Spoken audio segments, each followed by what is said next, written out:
Hello everyone and welcome back to the class. So welcome to today's marathon class. आज की class में हम economics के topics को डिस्कस करने वाले हैं. हमारे जो टॉपिक्स रहेंगे वो रहेंगे pricing under various forms of market, जिसमें हम मोनोपोली, परफेक्ट कंपटीशन, ओलिगोपोली सारे मार्केट्स को डिस्कस करेंगे, और planning economy and market economy. ठीक है, ये सारे टॉपिक्स आज हमारे बेसिस ऑफ डिस्कशन रहेंगे और हम लोग एटलीस्ट 100 MCQs को आज डिस्कस करने वाले हैं. So be with me till the end of this video. Okay, so let's just start the class. सबसे पहले हम शुरू करते हैं pricing under various forms of market इस टॉपिक के साथ. तो हमारे पहले जो क्वेश्चंस रहेंगे 12 क्वेश्चंस, वो रहेंगे परफेक्टली कंपटीशन मार्केट के ऊपर. ऑलराइट, तो चलिए शुरू करते हैं. क्वेश्चन 1 कह रहा है अ perfectly competitive firm continuous production in short run even at the loss because. देखो, क्वेश्चन आपको ये बोल रहे हैं कि परफेक्टली कॉम्पिटिटिव फर्म में शॉर्ट रन के दौरान लॉस भले ही हो रहा हो फर्म को, फिर भी वो अपनी प्रोडक्शन को कंटिन्यू रखती हैं. ऐसा क्यों होता है? तो देखो, ध्यान से सुनो.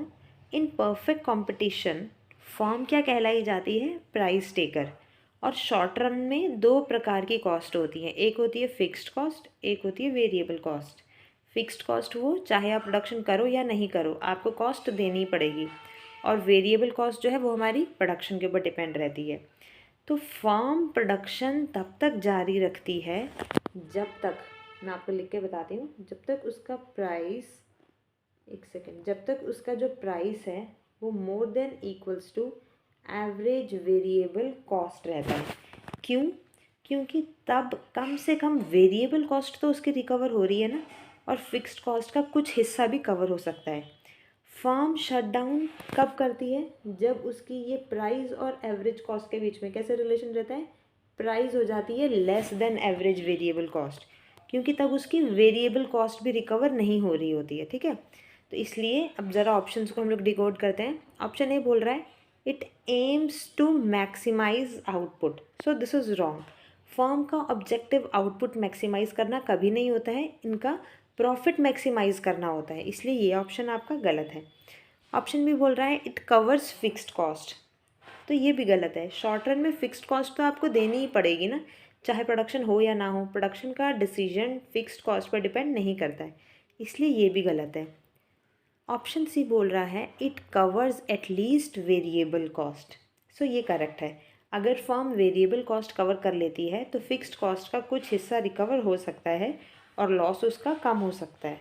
ठीक है, सो अगर वो प्रोडक्शन बंद कर देगी तो लॉस क्या होगा आपका? पूरी फिक्स्ड कॉस्ट कवर कर लेगी. ठीक है, इसलिए फर्म प्रोडक्शन जारी रखती है. बाकी ऑप्शन डी बोल रहा था इट वांट्स मार्केट पावर. तो परफेक्ट कंपटीशन में फर्म के पास मार्केट पावर नहीं होती, ये तो मोनोपोली का फीचर है. ठीक है, सो आपने एक लाइन याद रखनी है कि in a perfectly competitive firm it continues production in short run at loss because it can cover at least its variable cost. ठीक है, नाउ क्वेश्चन 2 में बोल रहे हैं in long run equilibrium of perfectly competition ensures what. देखो, सबसे पहले आप ये long run equilibrium of perfectly competition, ये क्या है इसको समझते हैं. देखो, परफेक्ट कंपटीशन का क्या मतलब होता है? Many buyers and sellers, homogeneous product, free entry and exit, perfect knowledge, price taker firm, यही होता है ना परफेक्ट कंपटीशन में. अब लॉन्ग रन में स्पेशल क्या होता है? फ्री एंट्री एंड एग्जिट का फुल इफेक्ट देखने को मिलता है. अगर फर्म्स एबनॉर्मल प्रॉफिट कमा रही हैं तो और भी नई नई फर्म्स एंटर कर जाती हैं मार्केट में, और अगर वो लॉस में जा रही हैं तो वो क्या करती हैं? अपनी अपनी बोरी बैग पैक करती हैं और चली जाती है मार्केट से. तो फाइनली क्या हो जाता है? नॉर्मल प्रॉफिट फिर से मिलेगा और इकोनॉमिक प्रॉफिट वो ज़ीरो होगा. तो इस पॉइंट को हम लोग कहते हैं लॉन्ग रन इक्विलिब्रियम. ठीक है, अब मैं आपसे एक इम्पॉर्टेंट सवाल पूछती हूँ. इस लॉन्ग रन इक्विलिब्रियम पर क्या क्या अचीव होता है? बताओ. देखो, यहाँ दो मेजर एफिशिएंसीज मिलती हैं. एक होती है प्रोडक्टिव एफिशिएंसी, दूसरी होती है एलोकेटिव एफिशिएंसी. अब ज़रा हम इन दोनों को डीप में समझते हैं. ठीक है, प्रोडक्टिव एफिशिएंसी क्या होती है? प्रोडक्टिव एफिशिएंसी का मतलब होता है कि firm minimum possible cost per produce करे. और ग्राफिकली क्या कंडीशन होती है कि फर्म प्रोड्यूस करती है जहाँ पे प्राइस और मिनिमम LAC इक्वल होते हैं, और साथ ही प्राइस और मार्केट ये जो मार्जिनल कॉस्ट है ये भी इक्वल होती है, ठीक है। Firm lowest average cost LAC जिसे मैं कह रही हूँ उस पर प्रोड्यूस कर रही है। इससे क्या प्रूव हुआ कि हमारे रिसोर्सेज वेस्ट नहीं हो रहे और हमारी प्रोडक्शन एफिशिएंट रह रही है। इसे ही हम कहते हैं प्रोडक्टिव एफिशिएंसी। अब दूसरा है एलोकेटिव एफिशिएंसी। इसका मतलब होता है कि रिसोर्सेज सोसाइटी की प्रेफरेंसेस के अकॉर्डिंग एलोकेट हो। कंडीशन क्या है कि आपका प्राइस और मार्जिनल कॉस्ट वो बराबर होने चाहिए, क्योंकि price is equals to consumer की विलिंगनेस टू पे, और मार्जिनल कॉस्ट मतलब सोसाइटी का cost of producing one more unit, ठीक है। तो जब आपका प्राइस और मार्जिनल कॉस्ट बराबर हो जाते हैं तो इसका मतलब ये होता है कि कंज्यूमर जितना वैल्यू देते हैं उतना ही उनका कॉस्ट लग रहा है, यानी सोसाइटी का जो वेलफेयर है वो मैक्सिमाइज हो रहा है, और इसे ही हम कहते हैं एलोकेटिव एफिशिएंसी, ठीक है। अब इन दोनों के बीच में एक इम्पॉर्टेंट रिलेशन को देखो। लॉन्ग रन परफेक्ट कंपटीशन में क्या होता है कि जो प्राइस होता है वो इज इक्वल्स टू होता है मार्जिनल कॉस्ट के, and that is equals to minimum LAC, ठीक है। यानी P आपका जो है, प्राइस जो आपका है ये MC के इक्वल है, तो ये एलोकेटिव एफिशिएंसी बताएगा, और जो आपका P है वो मिनिमम LAC के भी इक्वल है, वो प्रोडक्टिव एफिशिएंसी बताएगा। सो इट मीन्स कि हमारी दोनों ही ये चीज़ें अचीव हो रही हैं, both productive and allocative efficiency. So this will be the correct answer, ठीक है। तो एक ज़रूरी बात मैं आपको बताती हूँ, ध्यान से सुनो। परफेक्टली कंपटीशन को इकोनॉमिस्ट क्यों आइडियल मानते हैं ये भी जान लो। यू नेवर नो MCQ कहाँ से आ जाएगा। क्योंकि यहाँ पे कोई एबनॉर्मल प्रॉफिट नहीं होता, कोई अंडर प्रोडक्शन नहीं होती, ना कोई ओवर प्रोडक्शन होती है, और सोसाइटी का जो वेलफेयर है वो बिल्कुल मैक्सिमम होता है, ठीक है। लेकिन रियल वर्ल्ड में क्या होता है कि परफेक्ट कंपटीशन रेयरली एग्जिस्ट करता है। क्यों? क्योंकि मार्केट में बड़े फेलियर्स होते हैं, एक्सटर्नैलिटीज़ होती हैं, इसीलिए थ्योरी तो अच्छी है पर प्रैक्टिकली जो है ये वैसा पॉसिबल नहीं होता, इम्परफेक्ट हो जाता है, ठीक है। नाउ क्वेश्चन 3 हमें पूछ रहा है, in perfect competition price rigidity does not exist because. देखो, सबसे पहले एक बेसिक सवाल, प्राइस रिजिडिटी का मतलब क्या होता है? प्राइस रिजिडिटी का मतलब होता है प्राइस का इजीली चेंज ना होना या फिर प्राइस का फिक्स रहना। अब परफेक्ट कंपटीशन में क्या होता है, यहाँ फर्म अपना प्राइस खुद डिसाइड नहीं करती। मार्केट में हज़ारों बायर्स और सेलर्स होते हैं, डिमांड और सप्लाई मिलकर प्राइस को डिसाइड करती है। इसलिए हम फर्म को क्या बोलते हैं? प्राइस टेकर, क्योंकि मार्केट ने जो प्राइस डिसाइड कर ली फर्म उसी प्राइस को अडॉप्ट करता है, मतलब जो मार्केट प्राइस है वही एक्सेप्ट करना पड़ेगा। अगर फर्म प्राइस बढ़ाए तो फिर क्या होगा ये भी हम सोच सकते हैं। तो देखो, लोग जो हैं वो दूसरी फर्म से ख़रीद लेंगे, क्योंकि प्रोडक्ट तो होमोजीनियस है ना। अब 5 रुपये की चॉकलेट आप पूरी मार्केट में 5 रुपये की ही मिलेगी। अगर कोई सोचेगा नहीं नहीं मैं तो 10 रुपये की कर लेता हूँ, तो क्या होगा? कोई जाएगा ही नहीं उसके पास, हम दूसरी जगह से ले लेंगे। बड़ी दुकानें हैं, बड़े प्रोडक्ट्स हैं, है ना। वही तो मैंने बोला, मार्केट में thousands of buyers and sellers होते हैं।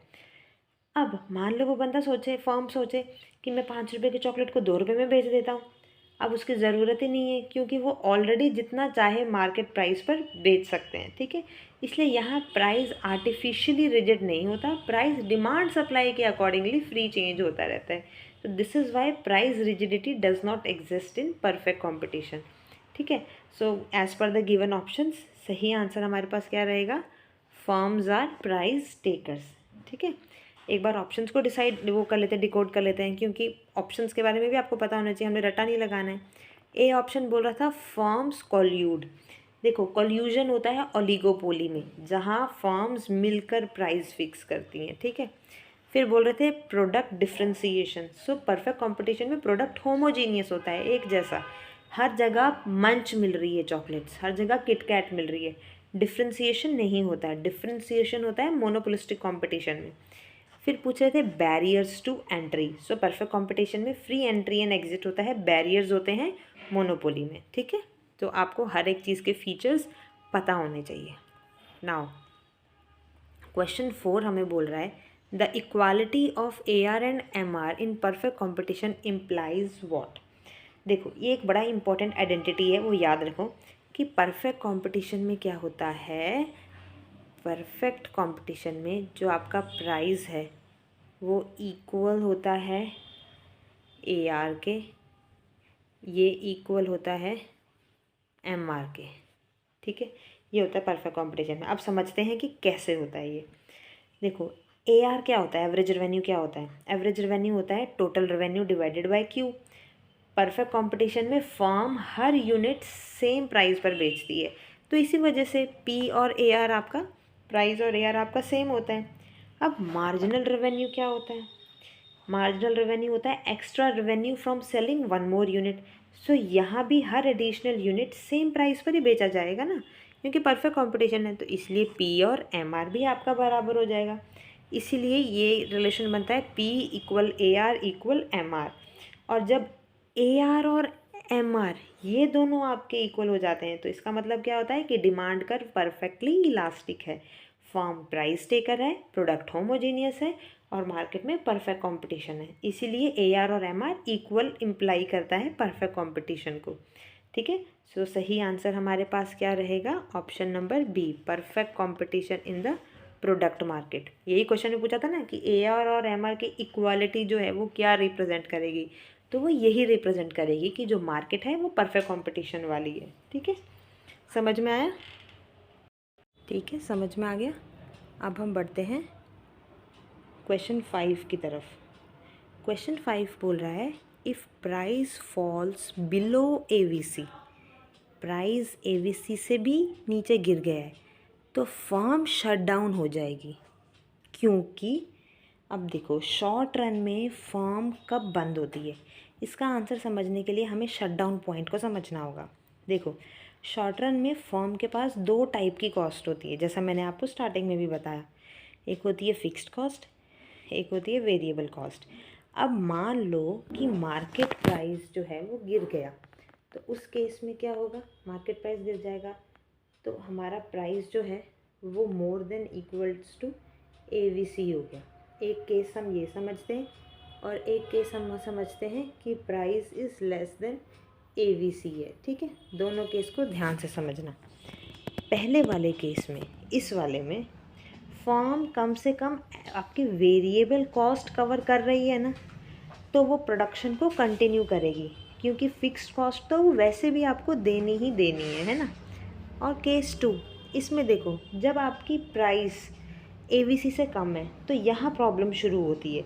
अगर प्राइस वेरिएबल कॉस्ट से भी कम है तो हर यूनिट बेचने पे फर्म को एक्स्ट्रा लॉस ही होता रहेगा।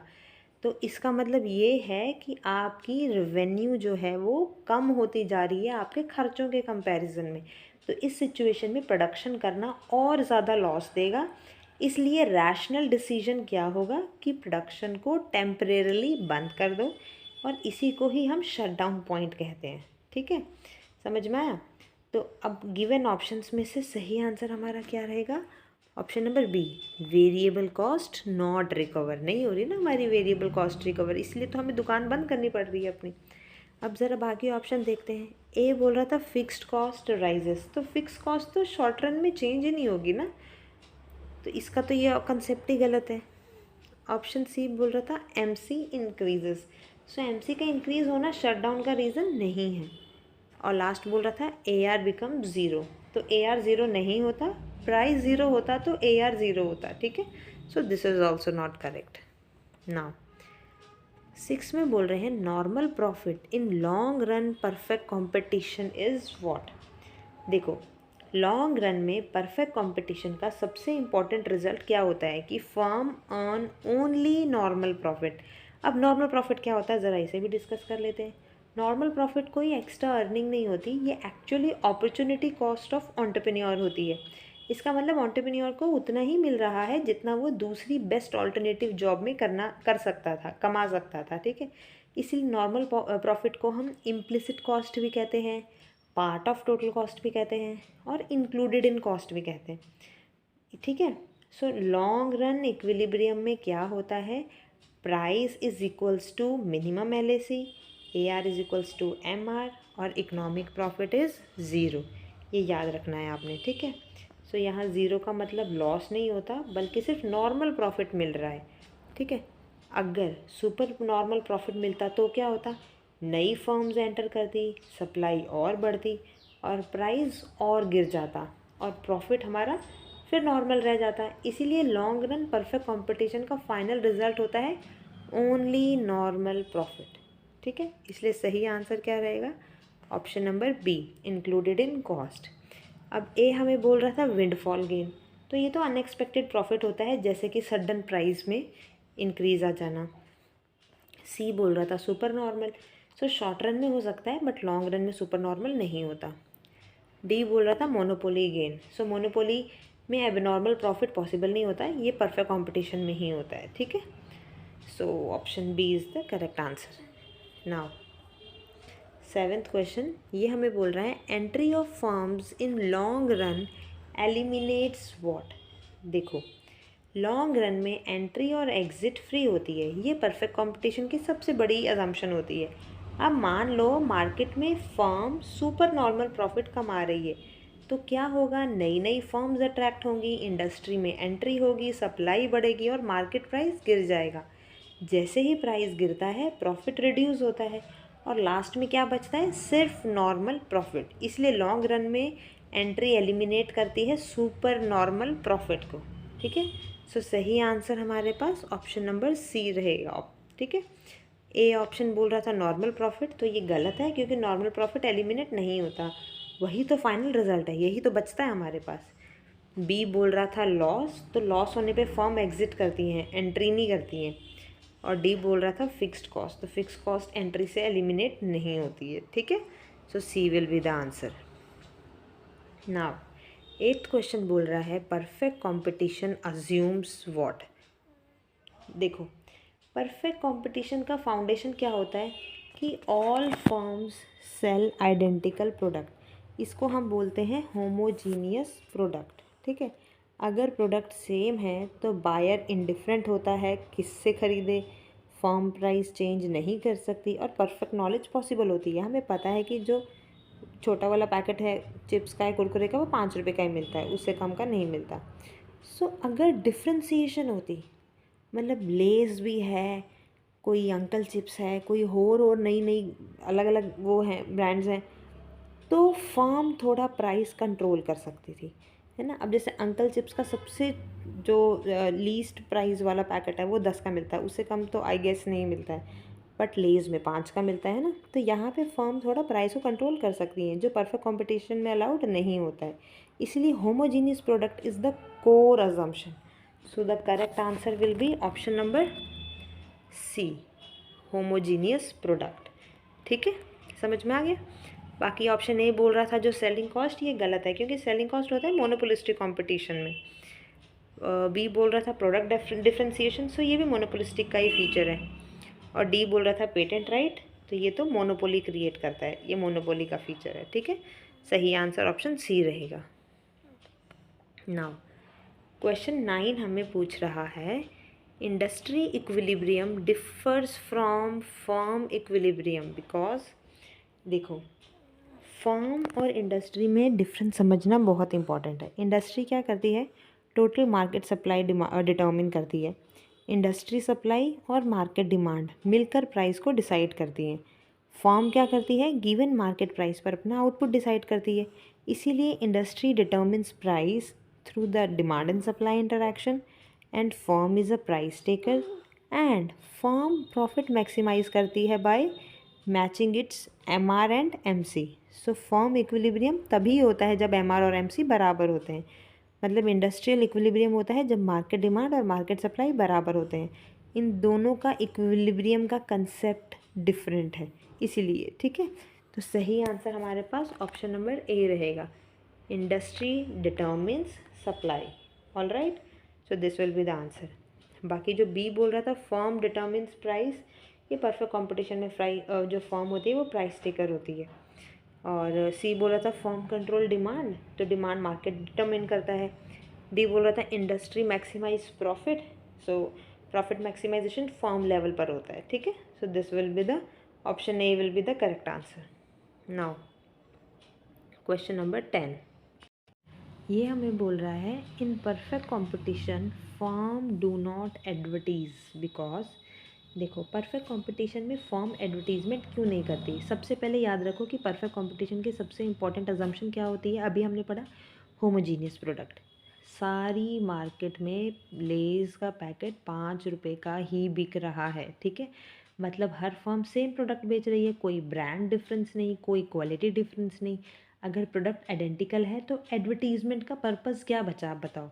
एडवर्टीजमेंट का मेन एम होता है कि आप स्टैंड आउट करो किसी प्रोडक्ट को। मतलब सारे लेज़ की दुकानों में से एक दुकान नहीं है जो अंकल चिप्स बेच रही है, तो वो अंकल चिप्स वाला बोलेगा भाई मैं एक नया प्रोडक्ट बेच रहा हूँ तो प्लीज़ आप मेरे पास आओ, है ना। तो अगर उसने अपना प्रोडक्ट डिफ्रेंशिएट करना है पूरी मार्केट में से, ब्रांड इमेज बनानी है, कस्टमर की लॉयल्टी क्रिएट करनी है, तब वो एडवर्टीजमेंट करेगा। लेकिन जब प्रोडक्ट ही सेम है, सारे 5 रुपये के चिप्स हैं, तो बायर इनडिफरेंट है। उसको पता है चाहे मैं इस दुकान से लूँ चाहे वो पीछे वाली से लूँ, मेरे को तो 5 रुपये का ही लेस मिलना है और सेम ही मिलना है, सबके अंदर सेम ही चिप्स होंगे, है ना। तो एडवर्टीजमेंट करने का कोई इकोनॉमिक लॉजिक नहीं होता है। इसलिए परफेक्ट कंपटीशन में सेलिंग कॉस्ट आपकी ज़ीरो हो जाती है, ठीक है। सेलिंग कॉस्ट होती है मोनोपोलिस्टिक कंपटीशन में, जहाँ फर्म प्रोडक्ट डिफ्रेंशिएट करती है, ठीक है। पर परफेक्ट कंपटीशन में no advertisement, no brand competition, only price competition, वो भी इनडायरेक्टली, ठीक है। इसलिए सही आंसर हमारा ऑप्शन नंबर बी रहेगा, होमोजीनियस प्रोडक्ट। इस खासियत की वजह से इनको एडवर्टीजमेंट करने की ज़रूरत ही नहीं पड़ती है। नाउ 11th बोल रहा है short run supply curve slopes upward because. देखो, शॉर्ट रन में सप्लाई कर्व अपवर्ड क्यों होती है। शॉर्ट रन में होता क्या है, पहले ये देखो, एक फैक्टर फिक्स होता है जैसे कि कैपिटल। जब हम वेरिएबल फैक्टर यानी कि लेबर बढ़ाते हैं तो इनिशियली तो आपका आउटपुट जो है वो रैपिडली बढ़ेगा, है ना। सारे लेबर्स मिलजुल के काम करेंगे, लेकिन एक स्टेज के बाद law of diminishing returns apply होता है। इस लॉ के अकॉर्डिंग आपने सोचा कि एक मशीनरी पे मैंने 2 बंदे लगाए हुए थे, धड़ाधड़ प्रोडक्शन बढ़ रही है, आप बड़े खुश हो गए। आपने सोचा कि 2 से इतनी प्रोडक्शन हो रही है, मैं अगर 2 लेबर और लगा देता हूँ फिर प्रोडक्शन कितनी ज़्यादा हो जाएगी। बस आपने जहाँ ये लालच किया वहीं आपका जो है वो काम ख़राब होना शुरू हो जाएगा। अब जब 2 से अच्छी खासी प्रोडक्शन चल रही थी, 2 एडिशनल लेबर लगाने से आपकी जो प्रोडक्शन है वो ख़राब हो जाएगी, ठीक है। आपका मार्जिनल प्रोडक्ट गिरने लगेगा। अब जब मार्जिनल प्रोडक्ट गिरता है तो मार्जिनल कॉस्ट बढ़ने लग जाती है। याद रखना, वो 4 मिलके उस मशीन को तोड़ ही देंगे, ख़राब ही करेंगे। इसलिए supply curve actually marginal cost curve का ही अपवर्ड पार्ट होता है, ठीक है। जब प्राइस बढ़ता है फर्म ज़्यादा आउटपुट सप्लाई करेगा, क्योंकि higher price means higher profit opportunity. इसलिए short run supply curve upward sloping होती है, याद रखना, ठीक है। तो सही आंसर हमारा रहेगा option number B, law of diminishing returns. इसके बदौलत ऐसी सिचुएशन में आते हैं हम लोग, ठीक है। नाउ 12th में बोल रहे हैं perfect competition is socially desirable because. देखो, परफेक्ट कंपटीशन को सोशली डिज़ायरेबल क्यों कहा जाता है, सबसे पहले समझो सोशल वेलफेयर का मतलब क्या होता है, सोशल डिज़ायरेबल का क्या मतलब होता है ये जानो। जब सोसाइटी के रिसोर्सेज एफिशिएंटली यूज़ हों, जब कंज्यूमर को फेयर प्राइस मिले, जब एक्सप्लॉयटेशन ना हो, जब प्रोडक्शन ऑप्टिमल लेवल पर हो, तब वो सोशल वेलफेयर कहलाता है, ठीक है।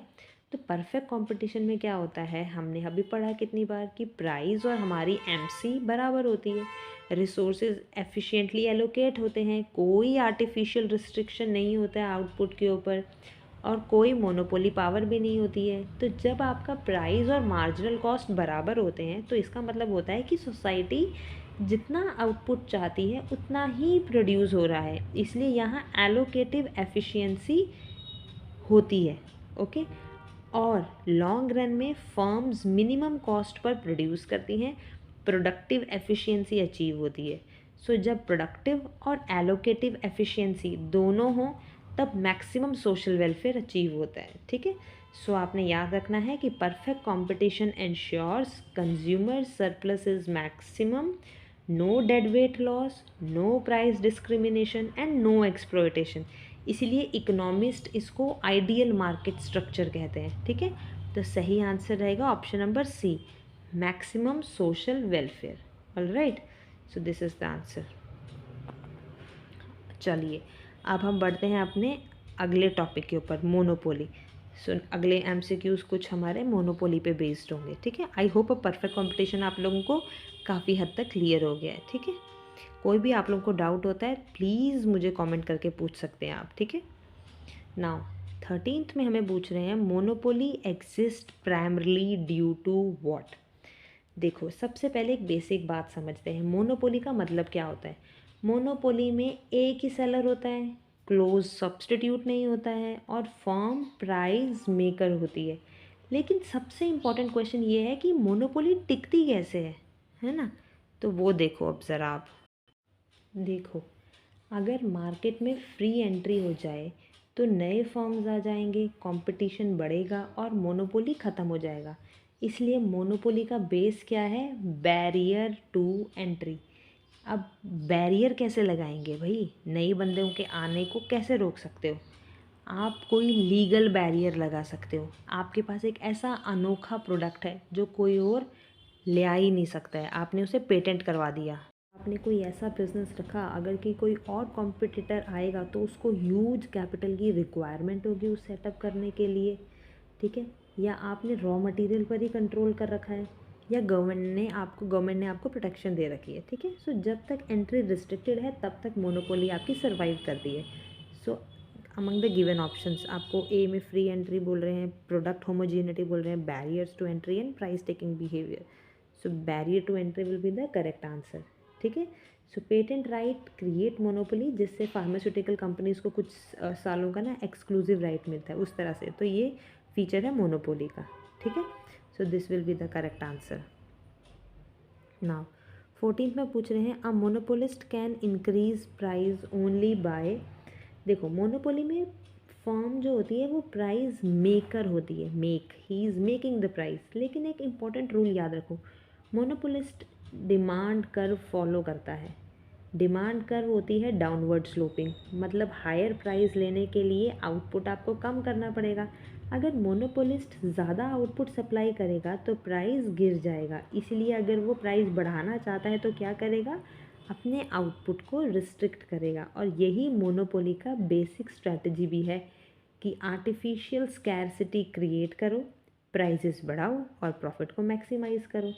फिर क्या होगा, देखो आउटपुट कम दिखाएंगे, स्कैरसिटी हो जाएगी, भाई हमारे पास है ही नहीं, तो अब जो बचा है उसकी कीमतें बढ़ा के बेचो, प्रॉफिट आपके पास हाई हो जाएगा, ठीक है। So option B restricted output will be the correct answer. Now 15th question में बोल रहे हैं in monopoly price exceeds marginal cost. Monopoly में प्राइस आपकी मार्जिनल कॉस्ट से बहुत ज़्यादा होती है, क्यों। देखो मोनोपोली में सबसे इम्पोर्टेंट बात क्या होती है कि फर्म जो है अपना मालिक खुद ही है, खुद ही भगवान है ना, प्राइस मेकर होती है। सो परफेक्ट कंपटीशन में क्या होता है कि प्राइस और मार्जिनल कॉस्ट बराबर होती है, लेकिन मोनोपोली में प्रॉफिट मैक्सिमाइजेशन रूल सेम रहता है, क्या कि MR=MC। पर डिफरेंस कहाँ रहता है, मोनोपोली का डिमांड कर्व डाउनवर्ड स्लोपिंग होता है, इसलिए उसका जो MR होता है वो उसके प्राइस से AR से कम होता है। और जब वो दोनों चीज़ें बराबर होती हैं, आपकी उसकी रेवेन्यू और कॉस्ट बराबर होती है, तो ऑटोमेटिकली प्राइस जो है वो कॉस्ट से ज़्यादा हो जाता है, ठीक है। तो ये जो गैप होता है ना, यही मोनोपोली पावर का प्रूफ है आपके पास। अब आप एक चीज़ और देखो, जब उसकी प्राइस ज़्यादा होगी, कॉस्ट से होती है, तब कंज्यूमर ज़्यादा प्राइस पे कर रहे हैं, इसका यही मतलब हुआ सोसाइटी जितना आउटपुट चाहती है उतना प्रोड्यूस नहीं हो रहा है और अंडर प्रोडक्शन हो रहा है। सो यही तो मोनोपोली के फीचर है ना। तो सही आंसर रहेगा option number B, price making behaviour. So this will be the correct answer, okay. Now 16th में बोल रहे हैं monopoly leads to misallocation of resources because. देखो मिस एलोकेशन ऑफ रिसोर्सेज का मतलब क्या होता है, मतलब रिसोर्सेज का यूज़ सोसाइटी के इंटरेस्ट के अकॉर्डिंग नहीं हो रहा। अच्छा, एफिशिएंट एलोकेशन कब होता, अच्छे से एलोकेट कब होता, जब प्राइस और मार्जिनल कॉस्ट बराबर होती, क्योंकि प्राइस ही तो बता रहा है ना कि सोसाइटी कितना पे करने को रेडी है, मार्जिनल कॉस्ट बता रहा है कि प्रोडक्शन का रियल कॉस्ट क्या है। तो जब ये दोनों बराबर होंगे तब सोसाइटी जितना चाहती है उतना आउटपुट प्रोड्यूस होता है। लेकिन मोनोपोली में तो ऐसा नहीं होता, मोनोपोली में तो कीमतें बहुत ज़्यादा होती हैं, मतलब कंज्यूमर को ज़्यादा पे करना पड़ता है प्रोडक्शन कम हो रहा है, वो भी सब जानबूझ के, डेड वेट लॉस क्रिएट हो रहा है, यही तो मिस एलोकेशन है ना। तो इसीलिए सही आंसर हमारा ऑप्शन नंबर सी रहेगा, prices are more than marginal cost. ये जो ऑप्शन ए में बोल रहे हैं P is equals to M C, ये तो एफिशिएंट एलोकेशन है। फिर P is less than M C बोल रहे हैं, इसका मतलब फर्म लॉस में प्रोड्यूस कर रही है, और M R is equals to M C है, तो ये तो सिर्फ प्रॉफिट मैक्सिमाइजेशन वाली कंडीशन है, वेलफेयर कंडीशन नहीं। ठीक है, तो इसलिए सही आंसर जो है इसका ऑप्शन नंबर सी रहेगा, प्राइजेस ज़्यादा होती हैं कॉस्ट से। नाउ 17th में बोल रहे हैं price discrimination is possible when. देखो सबसे पहले आप ये समझो कि प्राइस डिस्क्रिमिनेशन होता क्या है।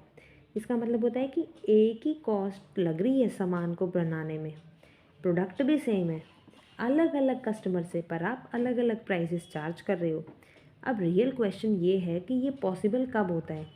देखो 3 कंडीशंस मेन होती हैं ऐसी सिचुएशन में, कि फर्म के पास मोनोपोली है तभी वो प्राइस को डिस्क्रिमिनेट कर रहा है, या फिर आप जो प्रोडक्ट बेच रहे हो उसका रीसेल पॉसिबल ही नहीं है तब आप उसको डिस्क्रिमिनेट कर रहे हो, या फिर मार्केट को सेगमेंट किया जा सके, उस केस में भी प्राइस डिस्क्रिमिनेट होता है। तो सबसे इम्पॉर्टेंट कंडीशन यहाँ पर क्या है, मार्केट को सेगमेंट करना, मार्केट सेगमेंटेशन, मतलब फर्म कस्टमर को अलग अलग ग्रुप में डिवाइड कर सके, जैसे कि student discount, senior citizen discount, domestic versus international market pricing. अगर सेगमेंटेशन पॉसिबल नहीं तो सब लोग सेम प्राइस पर ख़रीद लेंगे, इसीलिए डिस्क्रिमिनेशन फेल हो जाएगा। इसलिए करेक्ट आंसर ही यही है कि मार्केट्स कैन बी सेगमेंटेड, यही फीचर होता है मोनोपोली में। ठीक है, बाकी ये जो ए में बोल रहे हैं ना, demand is perfectly elastic, perfectly elastic perfect competition का फीचर है, मोनोपोली का नहीं। Free entry exit, free entry हो तो मोनोपोली पावर ही ख़त्म हो जाएगी, तो इसलिए गलत है। प्रोडक्ट आइडेंटिकल, सो आइडेंटिकल प्रोडक्ट से डिस्क्रिमिनेशन ऑटोमेटिकली पॉसिबल नहीं हो सकता था, इसलिए ये भी गलत है। ठीक है, नाउ 18th में पूछ रहे हैं first degree price discrimination captures what. देखो फर्स्ट डिग्री प्राइस डिस्क्रिमिनेशन को हम क्या कहते हैं, परफेक्ट प्राइस डिस्क्रिमिनेशन। इसमें मोनोपोलिस्ट हर कंज्यूमर से उसकी मैक्सिमम विलिंगनेस को पे चार्ज करता है, मतलब हर बायर जितना पे करने को रेडी है उतना ही प्राइस उससे लिया जाता है। अब सोचो कंज्यूमर सरप्लस क्या होता है, कंज्यूमर सरप्लस होता है विलिंगनेस टू पे एक्चुअल प्राइस, लेकिन यहाँ विलिंगनेस टू पे क्या है, लेकिन यहाँ पर विलिंगनेस टू पे है एक्चुअल प्राइस के बराबर, और सरप्लस के केस में विलिंगनेस टू पे ज़्यादा होती है और एक्चुअल प्राइस कम होता है। तो ऐसी सिचुएशन में कंज्यूमर सरप्लस बचा नहीं बचा।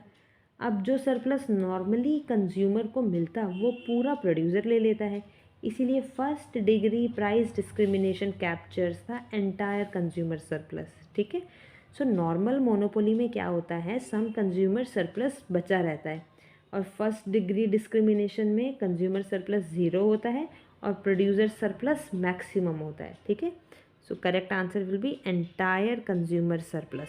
फर्स्ट डिग्री प्राइस डिस्क्रिमिनेशन में सारा कंज्यूमर सरप्लस जो है वो कैप्चर हो जाता है। ठीक है, नाउ 19th में हमें पूछ रहे हैं डंपिंग क्या होती है। देखो डंपिंग एक टाइप का इंटरनेशनल प्राइस डिस्क्रिमिनेशन होता है। इसमें मोनोपोलिस्ट या फर्म क्या करते हैं ना, डोमेस्टिक मार्केट में हाई प्राइस चार्ज करते हैं और फॉरेन मार्केट में लो प्राइस चार्ज करते हैं। क्यों? क्योंकि डोमेस्टिक मार्केट में डिमांड इनइलास्टिक होती है और फॉरेन मार्केट में डिमांड इलास्टिक होती है। इलास्टिक मार्केट में प्राइस कम रखो और ज़्यादा क्वांटिटी बेचो, इसलिए डंपिंग का सिंपल मतलब है same product different countries different prices. ये भी मोनोपोली पावर का ही एक एक्सटेंशन कंसेप्ट है। ठीक है, सही आंसर ऑप्शन बी रहेगा, high domestic price and lower foreign price. ठीक है, नाउ 20 में बोल रहे हैं monopoly profit persist in long run because. Monopoly में ये बोल रहे हैं कि मोनोपोली प्रॉफिट जो है ना वो लॉन्ग रन में रहती है। क्यों? देखो परफेक्ट कंपटीशन में लॉन्ग रन में क्या होता है ये बताओ, सुपर नॉर्मल प्रॉफिट डिसअपियर हो जाता है क्योंकि फ्री एंट्री थी। लेकिन मोनोपोली में क्या होता है, एंट्री रिस्ट्रिक्टेड है, तो जब एंट्री अलाउड ही नहीं है तो न्यू फर्म आ ही नहीं सकती, तो सप्लाई इंक्रीज ही नहीं हो रही है, प्राइस फॉल ही नहीं हो रहा है, प्राइस और प्रॉफिट एलिमिनेट ही नहीं होता। इसलिए मोनोपोली में लॉन्ग रन में भी सुपर नॉर्मल प्रॉफिट परसिस्ट करता है। ये पॉसिबल है सिर्फ एक रीज़न के बैरियर की वजह से, वो है एक रीज़न की वजह से, वो है barrier to entry. So barriers कौन कौन से हो सकते हैं अभी मैंने बताया, patent, copyright, huge capital, control over resources या फिर गवर्नमेंट लाइसेंस। ठीक है, सो सही आंसर क्या रहेगा, option number B, barrier exist. All right, चलिए अब है क्वेश्चन 21। ये कह रहा है natural monopoly arises due to, natural monopoly कैसे होती है। पहले ये जानो कि नेचुरल मोनोपोली का मतलब क्या होता है। नेचुरल मोनोपोली तब होती है जब एक सिंगल फर्म पूरे मार्केट का लोवेस्ट कॉस्ट पर सप्लाई कर सकती है। अब क्वेश्चन ये आता है कि ऐसा क्यों होता है। रीज़न है इकोनॉमीज ऑफ स्केल। जब प्रोडक्शन स्केल बढ़ता है तो एवरेज कॉस्ट गिरता रहता है। इस सिचुएशन में 2 या 3 फर्म एंटर कर जाएं तो उनका कॉस्ट ज़्यादा हो जाएगा। इसलिए एक ही फर्म एफिशिएंटली प्रोड्यूस करती है और कंपटीशन नेचुरली सर्वाइव नहीं कर पाता। For example electricity supply, water supply या फिर रेलवेज़, यहाँ इंफ्रास्ट्रक्चर कॉस्ट बहुत ही ज़्यादा हाई होती है, इसलिए डुप्लीकेशन इनइफेक्टिव हो जाता है। आप चाह करके भी नहीं सोच सकते कि मैं अपने नाम का रेलवेज़ चलाऊँगा, इंडियन रेलवेज़ को टक्कर दूंगा, पॉसिबल ही नहीं है। इसलिए ये नेचुरल मोनोपोली हो जाती है। और नेचुरल मोनोपोली का बेस क्या रहता है, इकोनॉमीज ऑफ स्केल। सो ये कंसेप्ट बिलोंग करता है मोनोपोली के अंडर। ठीक है, so option B is the correct answer. All right, now 22 में बोल रहे हैं regulation of monopoly aims to what. देखो मोनोपोली में प्रॉब्लम क्या होती है कि प्राइस ज़्यादा होती है, अंडर प्रोडक्शन होती है, कंज्यूमर को एक्सप्लॉइट किया जाता है और डेड वेट लॉस होता है। इसलिए गवर्नमेंट रेगुलेट करती है मोनोपोली को। रेगुलेशन का मकसद क्या होता है कि प्राइस को कंट्रोल करना, प्राइस को मार्जिनल कॉस्ट के पास लाना और कंज्यूमर वेलफेयर को प्रोटेक्ट करना। सो गवर्नमेंट क्या कर सकती है, वो प्राइस सीलिंग लगा सकती है, मतलब ज़्यादा से ज़्यादा आप किसी प्रोडक्ट की इतनी कीमत रख सकते हो, भाई इससे ज़्यादा आप चार्ज नहीं कर सकते हो, उसे कहते हैं प्राइस सीलिंग। और क्या कर सकती है सरकार, फेयर रिटर्न प्राइसिंग अप्लाई करती है, मार्जिनल कॉस्ट प्राइसिंग को फॉलो करवाती है। ठीक है, इसलिए रेगुलेशन का मेन ऑब्जेक्टिव रहता है कि प्राइस रिड्यूस करना और वेलफेयर इंक्रीज करना। सही आंसर रहेगा ऑप्शन बी, रिड्यूसेस प्राइस। ठीक है, चलिए अब हमारा मोनोपोली भी ख़त्म हो गया। आई होप आप लोगों को मोनोपोली भी अच्छे से समझ में आ गया होगा। अब हम बढ़ेंगे मोनोपोलिस्टिक कंपटीशन की तरफ। ठीक है, 23 इसमें हमें पूछ रहे हैं monopolistic competition combines the features of what. देखो मोनोपोलिस्टिक कंपटीशन नाम ही क्लू दे रहा है, मोनोपोली और कंपटीशन है ना, तो यानी कि ये मोनोपोली और परफेक्ट कंपटीशन इन दोनों का ही जोड़ है। इसका मतलब ये हो गया कि इसमें परफेक्ट कंपटीशन का फीचर मैनी सेलर्स वो भी है और मोनोपोली का फीचर प्रोडक्ट डिफ्रेंसिएशन वो भी है। सो यहाँ फर्म्स के पास थोड़ा प्राइस कंट्रोल होता है क्योंकि प्रोडक्ट डिफ्रेंसिएशन है, लेकिन मार्केट में फ्री एंट्री होती है जैसे परफेक्ट कंपटीशन में होती है। इसलिए ये दोनों ही स्ट्रक्चर का मिक्सचर है। एग्जाम्पल के तौर पे मैं आपको चिप्स का एग्जाम्पल दे रही हूँ, लेज़ भी है, अंकल चिप्स भी है और भी पता नहीं कौन कौन से ब्रांड्स के चिप्स जो है वो मार्केट में अवेलेबल है ना। तो प्राइस भी लगभग सेम है ना, सबके मिनिमम 5 रुपये के, 10 रुपये के, 20 रुपये के चिप्स हैं, है ना। कोई नया ब्रांड चाहे तो वो एंटर कर सकता है, कोई नए नाम से भी चिप्स आ सकते हैं, है ना। तो ये होता है मोनोपोलिस्टिक कंपटीशन में। अब हम बढ़ते हैं 24 क्वेश्चन में, प्रोडक्ट डिफ्रेंसिएशन क्रिएट्स व्हाट। देखो जब प्रोडक्ट डिफ्रेंशिएटेड होता है तो हर फर्म अपना ब्रांड यूनिक बनाने की कोशिश करता है। जैसे कि हमारा चिप्स का एग्जांपल ही हम लेके चलेंगे, अलग अलग चिप्स के ब्रांड्स हैं। पहलों ने बोल दिया कि ये मसालेदार चिप्स है, फिर धीरे धीरे सोसाइटी को पता लगने लग गया कि अरे नहीं मसाला तो नहीं हमें खाना चाहिए, है ना। तो फिर क्या आए, प्लेन चिप्स भी आने लग गए, है ना, कि अब ये प्लेन चिप्स है भाई, इसमें कोई मसाले नहीं है। मतलब हर ब्रांड जो है वो अपनी यूनिकनेस लाने को तैयार है कि भाई कस्टमर हमारे प्रोडक्ट के साथ जुड़ा रहे, इसलिए हम लोग उनके लिए ऐसा कोई नया फीचर ले आने को रेडी हैं जिससे वो कहीं और भाग करके ना जाए। सो सेम कैटेगरी का प्रोडक्ट होता है, लेकिन पैकेजिंग, कई बार क्वालिटी, कई बार एडवर्टीजमेंट अलग हो जाती है। इस डिफ्रेंशिएशन का रिजल्ट क्या होता है? Brand loyalty. अब मान लो अगर कोई ब्रांड चल ही नहीं रहा है तो वो क्या करेगा? मेन हथकंडा वो लगाएगा, एडवर्टीजमेंट में ज़्यादा पैसा लगा देगा, बुला लेगा अमिताभ बच्चन को कि आप बेच दो ये प्रोडक्ट, इसकी एडवर्टीजमेंट कर दो आप, है ना। तो अब हम हर कोई सोचेगा यार अमिताभ बच्चन ये चिप्स खा रहा है तो हम भी खा ही लेते हैं, क्या ही होएगा हमें जब उसे कुछ नहीं हो रहा, तो है ना। तो यही आपके ब्रांड की लॉयल्टी को जो है ना ये इंक्रीज़ करता है। और कंज्यूमर क्या करते हैं? वो स्पेसिफिक ब्रांड से अटैच हो जाते हैं। हाँ, अमिताभ बच्चन वाला चिप्स, बस यही नाम उनको याद रहेगा जन्म जन्म तक। इसलिए डिमांड कर्व डाउनवर्ड स्लोपिंग होती है, परफेक्ट इलास्टिसिटी नहीं होती है, क्योंकि सब्स्टिट्यूट अवेलेबल है लेकिन परफेक्ट सब्स्टिट्यूट नहीं है। ठीक है, चिप्स हैं पर अमिताभ बच्चन वाला चिप्स वही है जो उसने एडवर्टीज़ किया था, इसलिए उसके साथ हमारा दिल ज़्यादा लग गया है। ठीक है, ये कारण रहता है। नाउ 25 में बोल रहे हैं selling cost primarily aims to what. देखो सेलिंग कॉस्ट होता क्या है? सेलिंग कॉस्ट मतलब एडवर्टीजमेंट, प्रमोशन, ब्रांडिंग। तो इसका मकसद क्या होता है? डिमांड को बढ़ाना, डिमांड कर्व को राइट साइड शिफ्ट करना, ब्रांड लॉयल्टी क्रिएट करना। तो सेलिंग कॉस्ट का एम प्रोडक्शन कॉस्ट बढ़ाना नहीं होता बल्कि रेवेन्यू बढ़ाना होता है। जब एडवर्टीजमेंट इफेक्टिव होती है तो डिमांड कर्व राइट शिफ्ट करती है, इसलिए सेलिंग कॉस्ट का मेन ऑब्जेक्टिव क्या होता है? To shift the demand curve. ठीक है, याद रखना। नाउ 26 में पूछ रहे हैं in long run monopolistic competition results in what. देखो लॉन्ग रन में मोनोपोलिस्टिक कंपटीशन का क्या रिजल्ट होता है? याद करो, यहाँ पर एंट्री फ्री होती है। अगर शॉर्ट रन में सुपर नॉर्मल प्रॉफिट मिलता है तो न्यू फर्म एंटर करती हैं, डिमांड शेयर डिवाइड हो जाता है, प्रॉफिट ग्रेजुअली रिड्यूस हो जाता है और लास्ट में क्या मिलता है सबको? Normal profit. लेकिन एक इम्पॉर्टेंट डिफरेंस है परफेक्ट कंपटीशन से। परफेक्ट कंपटीशन में firm minimum average cost per produce करती है, पर मोनोपोलिस्टिक कंपटीशन में फर्म टेंजेंसी पॉइंट पे प्रोड्यूस करती है, लेकिन वो मिनिमम एवरेज कॉस्ट नहीं होता। मतलब फर्म ऑप्टिमम स्केल्स का कम आउटपुट प्रोड्यूस करती है। इसको कहते हैं हम एक्सेस कैपेसिटी, और यही फीचर है मोनोपोलिस्टिक कंपटीशन का भी। ठीक है, नाउ 27 में बोल रहे हैं एक्सेस कैपेसिटी इंप्लाइज व्हाट। अब वही एक्सेस कैपेसिटी को ही आगे इन्होंने क्वेश्चन बना दिया। देखो एक्सेस कैपेसिटी का सिंपल मतलब क्या होता है? फर्म अपनी प्रोडक्टिव कैपेसिटी यूज़ नहीं कर रही है। ऑप्टिमम स्केल्स क्या होता है? जब एवरेज कॉस्ट आपकी मिनिमम होती है। लेकिन मोनोपोलिस्टिक कंपटीशन में demand curve tangency average cost के लेफ्ट साइड पर होती है, मतलब आउटपुट लेस होता है as compare to output at minimum average cost से।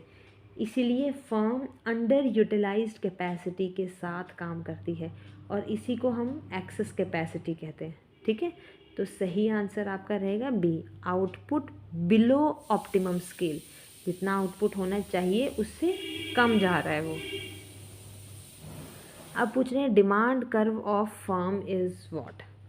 देखो मोनोपोलिस्टिक कंपटीशन में प्रोडक्ट डिफ्रेंशिएटेड होता है, इसलिए फर्म के पास थोड़ा प्राइस कंट्रोल होता है। अगर फर्म प्राइस बढ़ाए तो कुछ कस्टमर्स जो हैं वो शिफ्ट हो जाएंगे, लेकिन सब नहीं होंगे, इसलिए डिमांड कर्व डाउनवर्ड स्लोपिंग होती है और रिलेटिवली इलास्टिक होती है, लेकिन परफेक्टली इलास्टिक नहीं होती।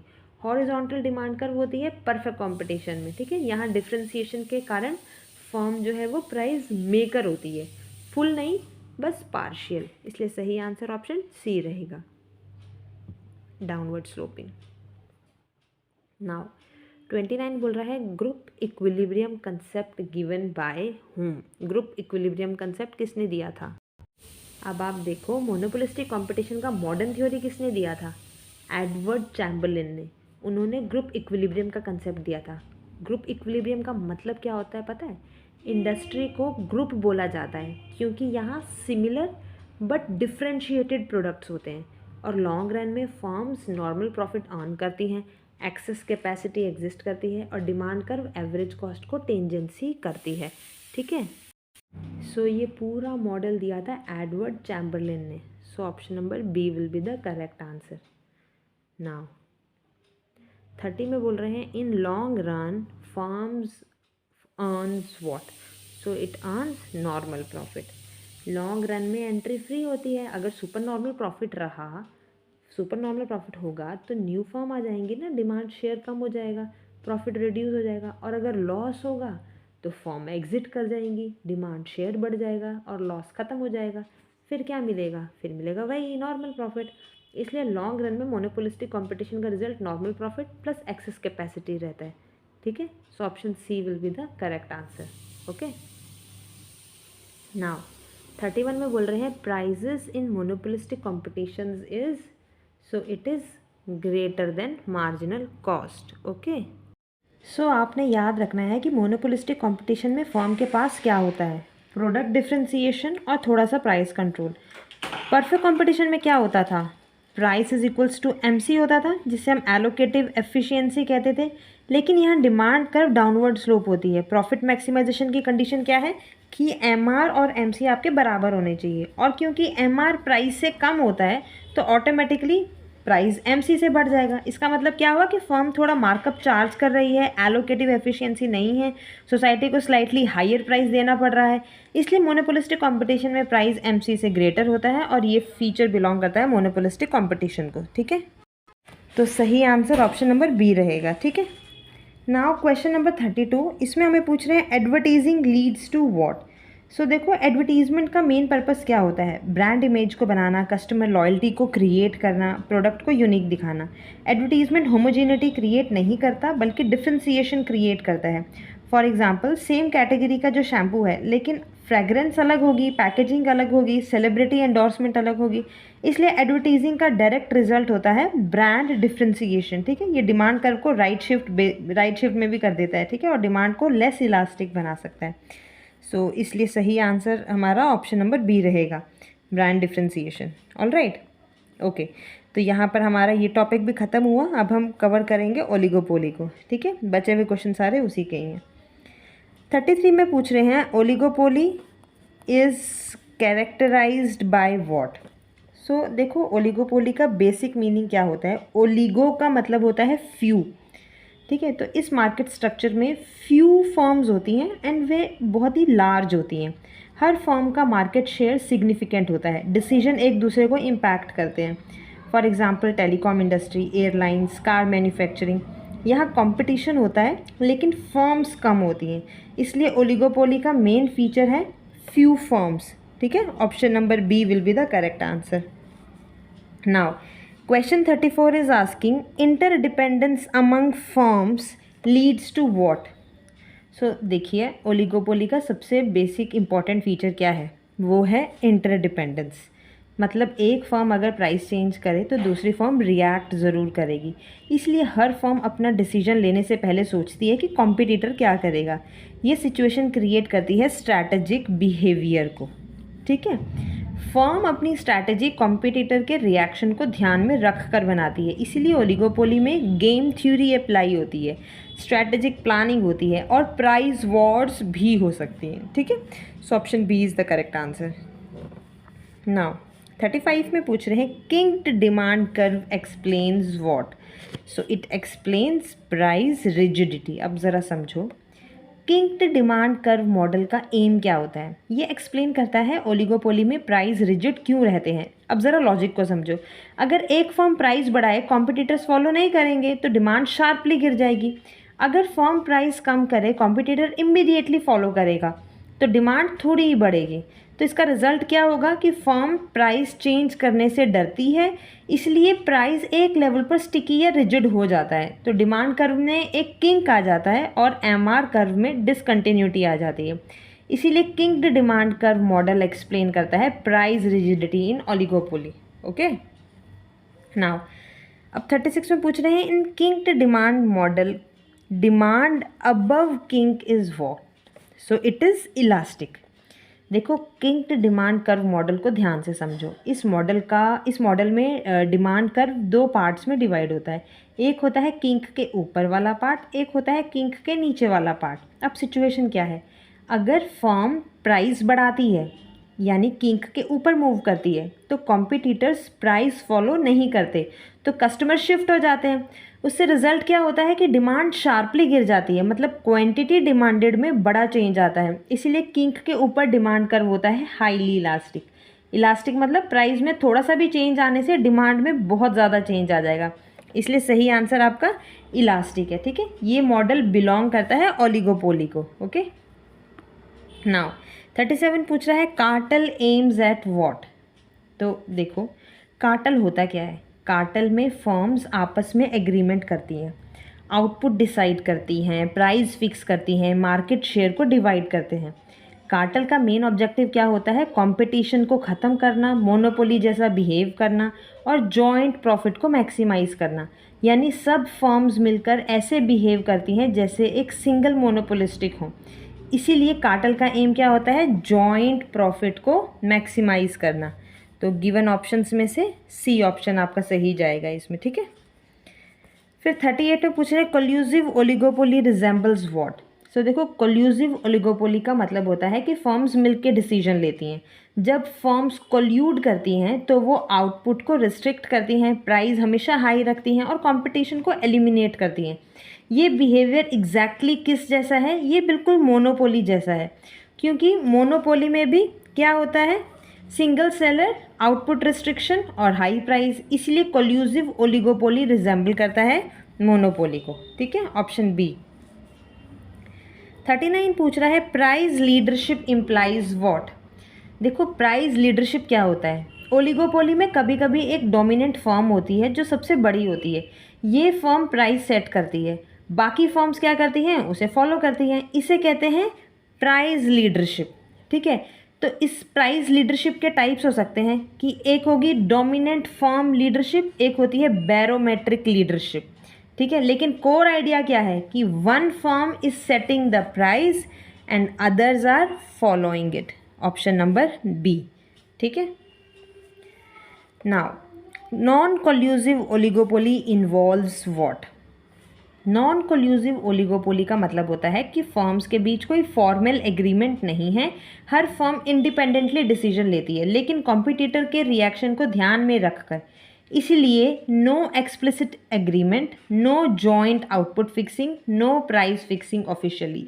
लेकिन इंटरडिपेंडेंस फिर भी होती है, इसलिए नॉन कोल्यूसिव ओलिगोपोली में फर्म्स इंडिपेंडेंट डिसीजन मेकिंग करती हैं। ओके, सो सही answer will be option C, independent decision making. All right,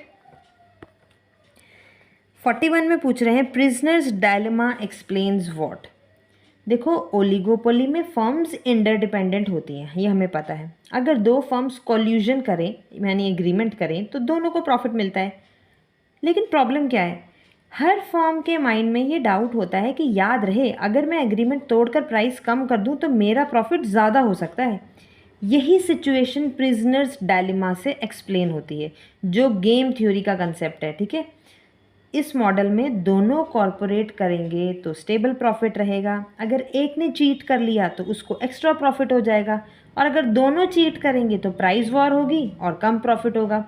और इसका रिजल्ट क्या होगा कि हर फर्म के पास चीट करने का इंसेंटिव हो जाएगा। ठीक है, so option C, incentive to cheat, ये कहलाता है प्रिजनर डायलेमा को। ओके, फिर 42 पूछ रहा है oligopoly demand curve is generally what. So it is indeterminate. देखो ओलिगोपोली में फर्म्स इंटरडिपेंडेंट होती हैं। अगर एक फर्म प्राइस चेंज करे तो दूसरी फर्म का रिएक्शन क्या होगा? ये अनसर्टेन होता है। इसलिए डिमांड कर्व क्लियरली ये फिक्स नहीं होता है। उनको इकोनॉमिस्ट ने इंटरमीडिएट इनडिटर्मिनेट डिमांड कर्व कहा जाता है। सो डिमांड का एग्जैक्ट शेप को प्रेडिक्ट करना थोड़ा मुश्किल रहता है इस सिचुएशन में। ठीक है, फिर 43 में पूछ रहे हैं barriers to entry in oligopoly are what. So they are very very strong. Oligopoly में फ्यू लार्ज फर्म्स होती हैं। नई फर्म इजीली एंटर नहीं कर सकती है क्योंकि बहुत सारे कैपिटल की रिक्वायरमेंट होती है, ब्रांड की लॉयल्टी चाहिए, टेक्नोलॉजी पे कंट्रोल चाहिए, पेटेंट राइट्स चाहिए और वेरी हैवी एडवर्टीजमेंट चाहिए। ठीक है, जैसे ऑटोमोबाइल, टेलीकॉम इंडस्ट्री, ये सारी ओलिगोपोली के अंडर आती हैं। इसलिए इनके एंट्री बैरियर्स बहुत ज़्यादा स्ट्रॉन्ग होते हैं। ठीक है, फिर हमें पूछ रहे हैं price war occurs when. Price war कब होती है? देखो प्राइस वॉर तब होती है जब फर्म्स एक दूसरे से कंपटीशन में प्राइस कंटिन्यूसली कम करते रहते हैं। एक फर्म प्राइस कम करेगी तो दूसरी भी कम कर लेगी, फिर पहली थोड़ी और कम कर लेगी। इससे क्या होगा कि प्राइस तो कम, ये अब प्राइस तो कम हो ही रहा है, उससे उनका प्रॉफिट भी कम हो जाएगा और मार्केट अनस्टेबल हो जाएगी। सो ये नॉन कोल्यूसिव ओलिगोपोली में कॉमन होता है, ठीक है। तो प्राइस वॉर अकर्स व्हेन, सही आंसर रहेगा अग्रेसिव अंडर कटिंग, ठीक है, ऑप्शन बी। नाउ 45 पूछ रहे हैं duopoly is a form of what. देखो ड्यूओपोली का मतलब होता है कि मार्केट में सिर्फ दो फॉर्म्स होती हैं। ये ओलिगोपोली का वेरी स्पेशल केस है। अब इम्पॉर्टेंट ड्यूओपोली के मॉडल्स जो हैं वो है ऑगस्टिन कॉर्नॉट, जिसे कॉर्नॉट मॉडल भी कहा जाता है। दूसरा है जोसेफ बर्ट्रैंड, इसे बर्ट्रैंड मॉडल भी कहा जाता है, ठीक है। इसलिए ड्यूओपोली का क्या है, ये ओलिगोपोली का ही पार्ट है, तो ऑप्शन बी ही रहेगा इसका सही आंसर, ओके।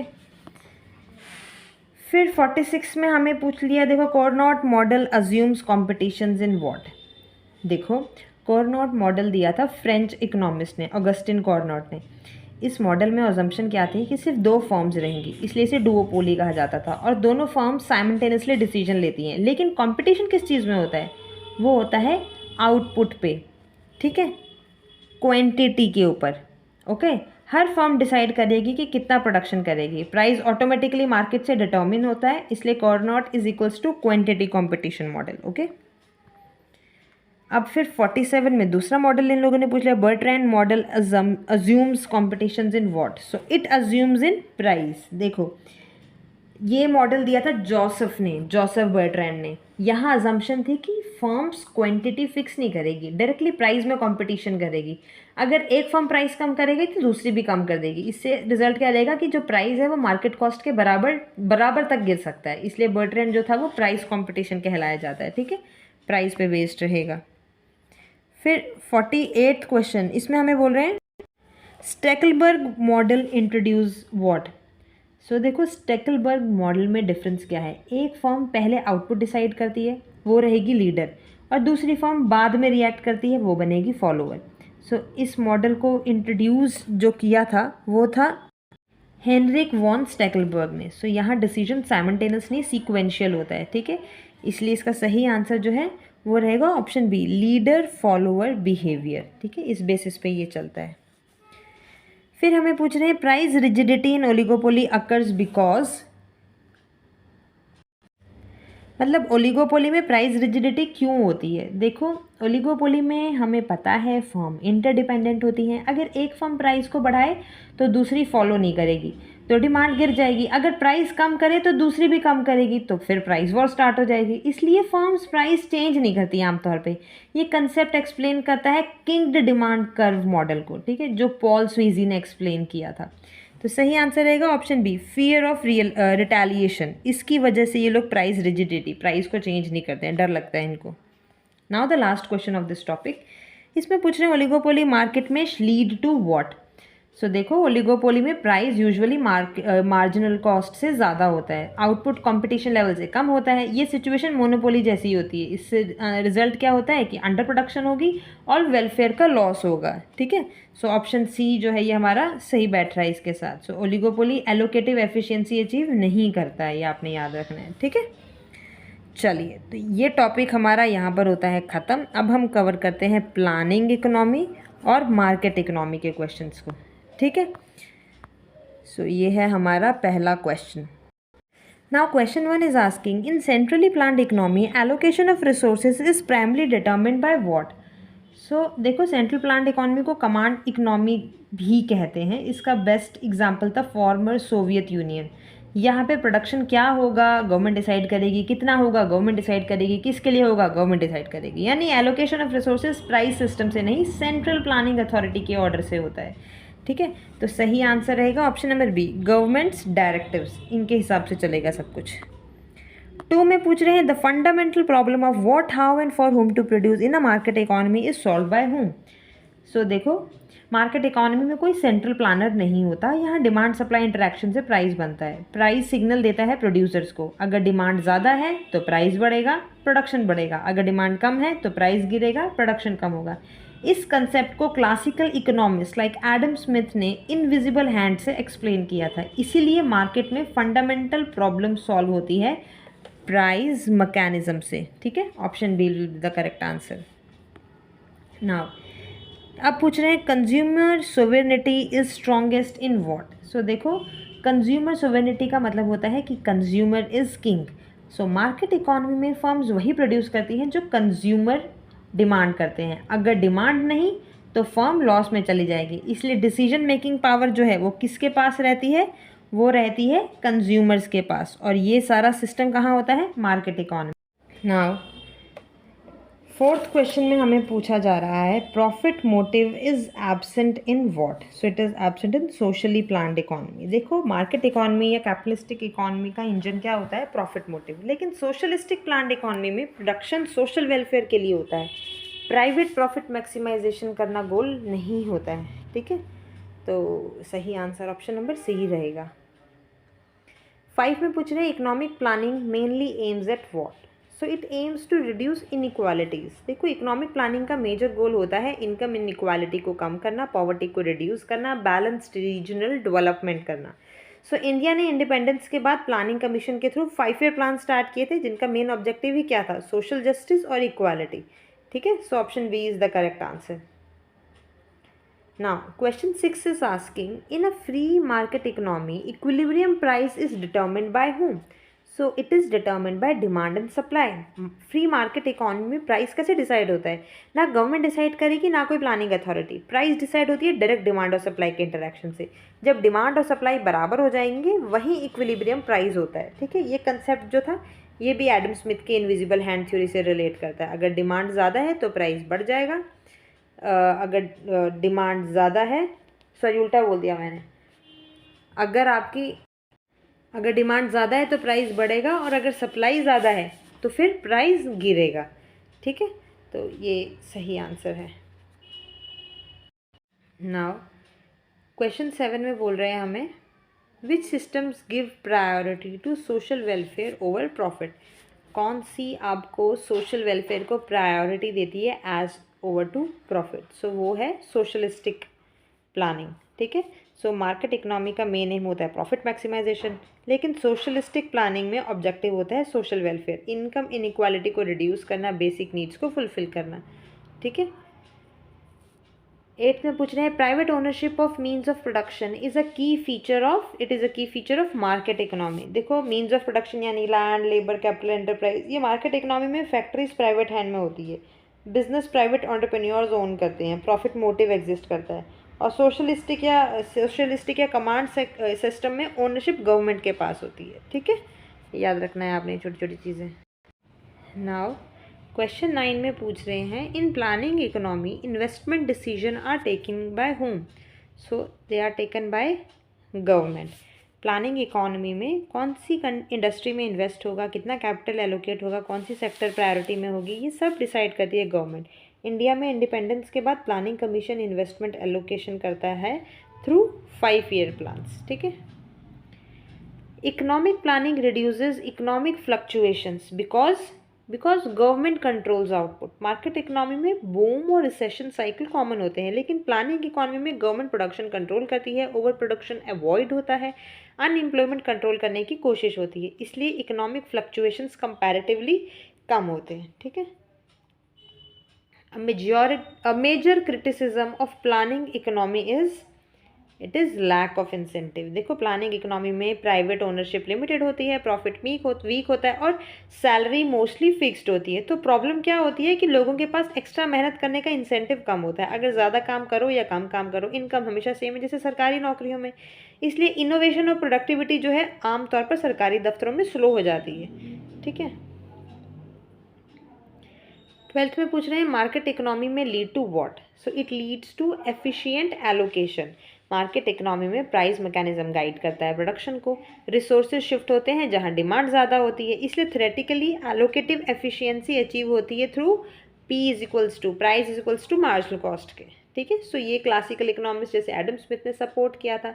हाँ, लेकिन इसका एक ड्रॉबैक ज़रूर था कि इनकम इनइक्वालिटी ज़रूर हो सकती है इस वजह से। Now planning economy attempts to eliminate. देखो, प्लानिंग इकोनॉमी का मेन ऑब्जेक्टिव होता है एक्सटर्नलिटीज़ को कंट्रोल करना, है ना, जैसे पोल्यूशन वगैरह। फिर मोनोपोली पावर को एलिमिनेट करना, लेबर्स की एक्सप्लॉयटेशन को रिड्यूस करना। सो गवर्नमेंट डायरेक्ट कंट्रोल से इन प्रॉब्लम को मिनिमाइज करने की कोशिश करती है। क्योंकि ये सारे हैं इसलिए बेस्ट ऑप्शन आपके पास ऑल ऑफ दीज रहेगा। Absence of price signals in planned economy may cause what? It may cause shortage and surpluses. देखो मार्केट इकोनॉमी में प्राइस सिग्नल इंपॉर्टेंट होता है। अगर डिमांड ज़्यादा है तो प्राइस बढ़ेगा, सप्लाई इंक्रीज होगी। लेकिन प्लान्ड इकोनॉमी में प्राइस आर्टिफिशियली फिक्स होता है, डिमांड सप्लाई का नेचुरल एडजस्टमेंट नहीं होता। तो उसका रिजल्ट क्या होता है कि कुछ गुड्स में शॉर्टेज आ जाती है, कुछ में सरप्लस आ जाता है। सो ये सेंट्रली प्लान्ड इकोनॉमी में कॉमन इशू रहता है। ठीक है, नाउ 15th पे हमें पूछ रहे हैं competition in market economy leads to what. So जितना कंपटीशन होगा उतना क्या ज़्यादा होगा इनोवेशन। मार्केट इकोनॉमी में फर्म्स compete करती हैं, कंपटीशन का रिजल्ट क्या मिलता है? Better quality, new technology, lower cost production and innovation. So technology companies globally compete करके न्यू प्रोडक्ट्स लेकर कर आती हैं। सो कंपटीशन फर्म्स को पुश करता है और बेटर परफॉर्म करने के लिए। ठीक है, income inequality is generally higher in capitalistic market economy. देखो कैपिटलिस्टिक सिस्टम में प्राइवेट ओनरशिप होता है, प्रॉफिट मोटिव स्ट्रांग होता है, इनकम डिस्ट्रीब्यूशन मार्केट फोर्सेस पर डिपेंड करता है। तो रिजल्ट क्या होता है कि जो ज़्यादा कैपिटल और स्किल्स रखते हैं उनकी इनकम ज़्यादा होती है, पुअर और रिच के बीच का गैप वाइडन हो जाता है। इसलिए income inequality generally capitalistic market economy में ज़्यादा होती हैं। सोशलिस्टिक और कमांड इकोनॉमी का एम ही इनइक्वालिटी को रिड्यूस करना होता है। ठीक है, now bureaucratic delays are commonly associated with what? So it is associated with planning system। देखो प्लानिंग सिस्टम में डिसीजन गवर्नमेंट डिपार्टमेंट्स लेते हैं, अप्रूवल प्रोसेस लेंदी होता है, फाइल्स, परमिशन, रेगुलेशंस, ये सारे बहुत झंझट होते हैं। इसको हम कहते हैं रेड टेपिज्म। इंडिया में 1991 रिफॉर्म से पहले प्लानिंग एरा में लाइसेंसिंग सिस्टम काफ़ी कॉम्प्लेक्स था। फॉर एग्जाम्पल प्लानिंग कमीशन के टाइम पर इंडस्ट्रीज़ को लाइसेंस लेना पड़ता था, इसीलिए ब्यूरोक्रेटिक जो है वो प्लानिंग सिस्टम को डिले कर देते थे बहुत ज़्यादा। ठीक है, नाउ 18th में पूछ रहे हैं market failure refers to what. So it refers to inefficient resource allocation. Market failure देखो तब होता है जब मार्केट रिसोर्सेज एफिशिएंटली एलोकेट नहीं कर पाता। जैसे मान लो एक्सटर्नलिटीज़ बहुत ज़्यादा हैं, पोल्यूशन वगैरह, पब्लिक गुड्स बहुत ज़्यादा प्रोड्यूस कर रहे हो डिफेंस वाले, या मोनोपोली पावर है आपके पास। सो मार्केट फेलियर का मतलब सिर्फ प्राइस राइज या इन्फ्लेशन नहीं होता। गवर्नमेंट इंटरवेंशन यूजुअली तब होता है जब मार्केट फेल कर जाता है। ठीक है, नाउ नेक्स्ट हमें पूछ रहे हैं प्लानिंग सिस्टम में सफ़र फ्रॉम व्हाट। सो देखो प्लानिंग सिस्टम में प्रॉब्लम्स हो सकती हैं कि डिमांड एस्टिमेट गलत हो गया तो फिर ओवर प्रोडक्शन हो जाएगी, इनएफिशिएंसी हुई तो अंडर यूटिलाइजेशन हो जाएगा रिसोर्सेज का, कंपटीशन कम हुआ तो इनोवेशन आपका स्लो हो जाएगा। तो इसलिए प्लानिंग सिस्टम की क्रिटिसिज्म में ये सब इंक्लूड होते हैं, इसलिए all of these will be the best suited answer. Now mixed economy combines the features of what. So देखो मिक्स्ड इकोनॉमी में capitalism and socialism, market economy and centrally planned economy दोनों का मिक्सचर आता है। यहाँ प्राइवेट सेक्टर भी होता है, पब्लिक सेक्टर भी होता है, मार्केट मैकेनिज्म भी काम करता है, गवर्नमेंट रेगुलेशंस भी करती हैं। इंडिया में इकोनॉमिक मॉडल इंडिपेंडेंस के बाद मिक्स्ड इकोनॉमी था। ठीक है, यानी कैपिटलिस्टिक फीचर्स भी हैं और सोशलिस्टिक फीचर्स भी रहेंगे इंडिया में। इन market economy resource allocation is guided by whom? So it is guided by profit signals. Market economy में एक बेसिक रूल होता है, रिसोर्सेज वहाँ जाएंगे जहाँ प्रॉफिट मिलेगा। अगर किसी प्रोडक्ट की डिमांड ज़्यादा है तो प्राइस बढ़ जाएगा और प्रॉफिट भी बढ़ जाएगा और प्रोड्यूसर उस सेक्टर में ज़्यादा इन्वेस्ट करेगा। इस प्रोसेस को भी किसने एक्सप्लेन किया था? अभी मैंने आपको बताया, एडम स्मिथ ने। और कौन से कंसेप्ट के थ्रू? इनविजिबल हैंड के थ्रू। और उन्होंने क्या क्या कहा था वो भी सुनो। उन्होंने कहा था कि लोग अपना सेल्फ इंटरेस्ट परस्यू करते हैं लेकिन अननोइंगली सोसाइटी को बेनिफिट मिलता रहता है इस चीज़ से, है ना। मान लो अगर इलेक्ट्रिक कार्स की डिमांड बढ़ रही है, प्रॉफिट सिग्नल्स मिल रहे हैं, जो कंपनीज हैं वो ईवी सेक्टर्स में इन्वेस्ट करेंगी। इसलिए मार्केट इकोनॉमी में एलोकेशन गाइड करता है profit motive plus price signals. Okay, now economic planning aims at correcting what? It aims to correct market failures. Market economy perfect नहीं होती, कई बार फेल हो जाती है।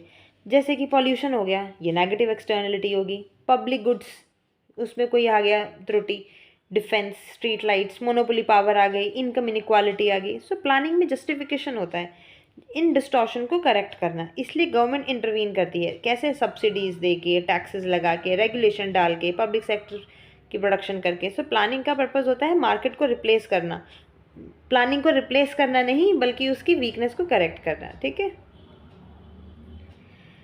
नाउ देखो, इनविजिबल हैंड मैं बार बार बोल रही थी ना, आ गया उसी पे question. Invisible hand concept is associated with whom? अब आपको पता है it is associated with Adam Smith. अब थोड़ा और डिटेल में जान लो। इनविजिबल हैंड का कंसेप्ट दिया था एडम स्मिथ ने। उन्होंने अपनी famous book the wealth of Nations में बताया था कि अगर इंडिविजुअल्स अपना सेल्फ इंटरेस्ट परस्यू करें तो बिना किसी सेंट्रल अथॉरिटी के इकोनॉमी एफिशिएंटली वर्क कर सकती है। फॉर एग्जाम्पल, बिजनेसमैन प्रॉफिट के लिए काम करता है लेकिन वो जॉब्स क्रिएट करता है, गुड्स प्रोड्यूस करता है, सोसाइटी को बेनिफिट मिलता है। इसलिए इनविजिबल हैंड क्या होता है? Price mechanism and self interest दोनों का mixture. Central planning reduces unemployment mainly by what? By creating direct job creation. Planning economy में गवर्नमेंट पैसिव नहीं होती, वो directly public sector industries establish करती है, इंफ्रास्ट्रक्चर प्रोजेक्ट को लॉन्च करती हैं और लार्ज स्केल एम्प्लॉयमेंट प्रोग्राम्स चलाती हैं। इंडिया में इंडिपेंडेंस के बाद प्लानिंग कमीशन के अंडर 5 ईयर प्लान्स में हैवी इंडस्ट्रीज और पब्लिक सेक्टर एक्सपैंड किया गया था। इससे क्या हुआ था कि एम्प्लॉयमेंट डायरेक्टली जनरेट हुआ था। मार्केट इकोनॉमी में अनएम्प्लॉयमेंट डिमांड सप्लाई पर डिपेंड करता है ना, लेकिन प्लानिंग में गवर्नमेंट एक्टिवली जॉब्स क्रिएट कर देती है, ठीक है ना। Long term development strategy is stronger in command economy. देखो, फ्री मार्केट में फर्म शॉर्ट टर्म प्रॉफिट देखते हैं, लेकिन कमांड इकोनॉमी में government long term goal set करती है। 5 ईयर्स प्लान बनाए जाते हैं, infrastructure, heavy industry, defence sector पर फोकस होता है, बैलेंस्ड रीजनल डेवलपमेंट प्लान होता है। फॉर एग्जाम्पल, सोवियत यूनियन ने रैपिड इंडस्ट्रियलाइजेशन प्लानिंग के थ्रू अचीव की थी।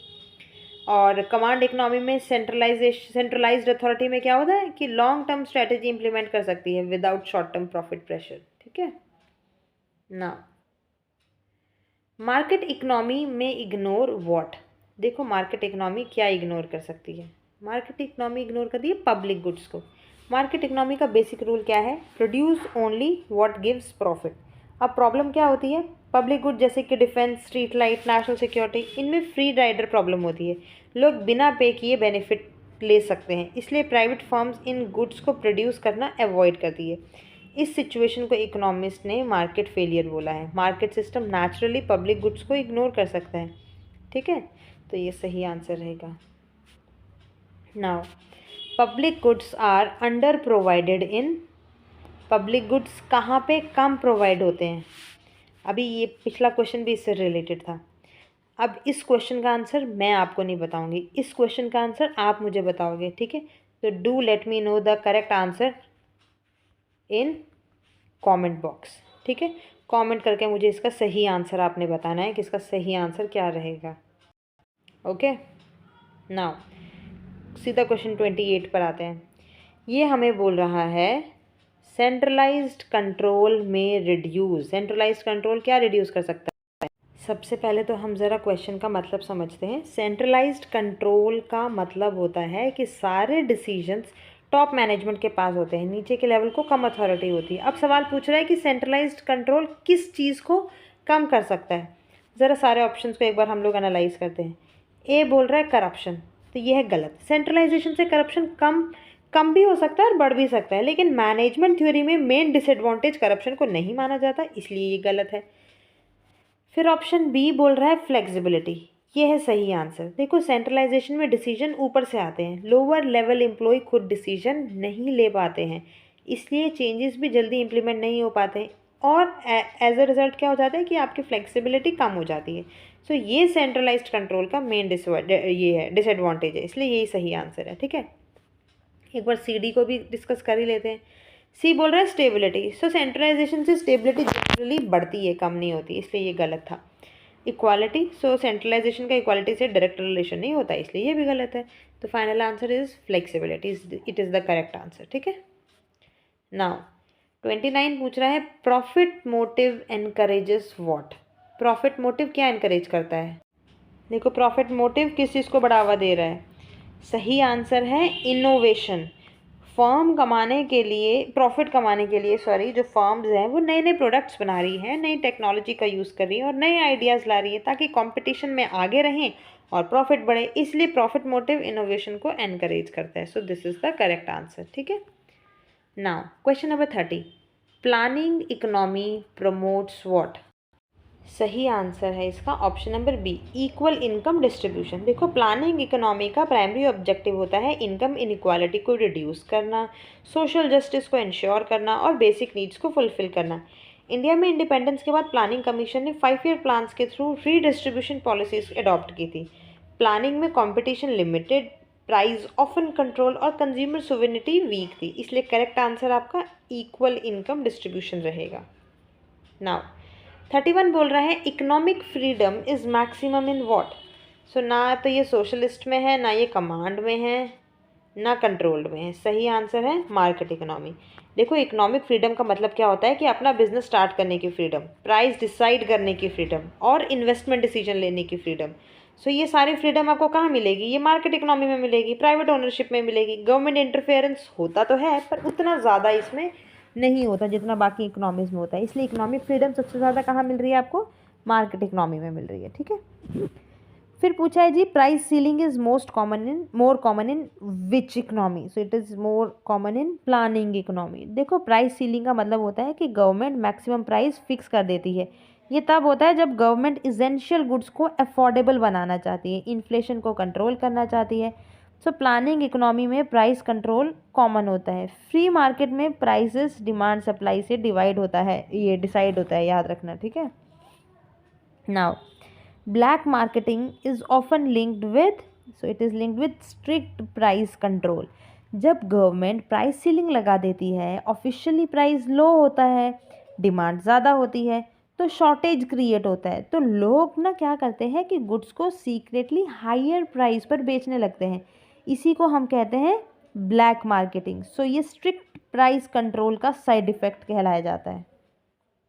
Now incentive problem is serious in which economy. So it is serious in planning economy. जैसे मैंने अभी आपको बताया, क्योंकि सरकारी दफ्तरों में सैलरी फिक्स है। इस इकोनॉमी में सरकारी दफ्तर ही आते हैं ना, यहाँ सैलरी फिक्स है, प्रॉफिट मोटिव वीक है और कंपटीशन उतना है नहीं, तो लोग अपना एक्स्ट्रा एफर्ट्स करने के लिए मोटिवेटेड ही नहीं होते, इसलिए इंसेंटिव प्रॉब्लम सीरियस हो सकती है। सो मार्केट इकोनॉमी में प्रॉफिट मोटिव स्ट्रांग होता है। ओके, याद रखना। Now economic democracy is best reflected in consumer sovereignty. देखो, इकोनॉमिक डेमोक्रेसी का मतलब है कि फाइनल पावर कंज्यूमर के पास हो। सो मार्केट इकोनॉमी में फर्म्स तो वही प्रोड्यूस करती है ना जो कंज्यूमर डिमांड करते हैं। सो ये कंसेप्ट किसने दिया था? एडम स्मिथ ने। कैसे? इनविजिबल हैंड आइडिया से, उससे लिंक्ड है ये। सो इसमें कहा गया था कि consumer is the king pin of the market. ठीक है, market economy ensures allocative efficiency through price mechanism. Allocative efficiency तब होती है जब प्राइस और मार्जिनल कॉस्ट बराबर होते हैं। ये कंडीशन अचीव होती है कॉम्पिटिटिव मार्केट में। प्राइस मैकेनिज्म सिग्नल देता है कि क्या प्रोड्यूस करना है, कितना प्रोड्यूस करना है, इसीलिए मार्केट एलोकेटिव एफिशिएंसी को इंश्योर करता है। ठीक है, now planning economy prioritises what? It prioritise social objectives. Planning economy का गोल होता है इनकम इक्वालिटी करना, पॉवर्टी को रिड्यूस करना और बैलेंस्ड रीजनल डेवलपमेंट क्रिएट करना। सो इंडिया में इंडिपेंडेंस के बाद प्लानिंग कमीशन ने 5 ईयर प्लान के थ्रू सोशल गोल्स परस्यू किए थे। So profit maximisation primary aim नहीं होता है। ठीक है, सोशल ऑब्जेक्टिव मेन होता है इसका। Economic instability is more common in pure capitalism. देखो, मार्केट इकोनॉमी में बूम और रिसेशन साइकिल कॉमन होते हैं, डिमांड सप्लाई फ्लक्चुएट करता है और ग्रेट डिप्रेशन जैसे एग्जांपल्स कैपिटलिस्टिक इकोनॉमीज में देखे गए हैं।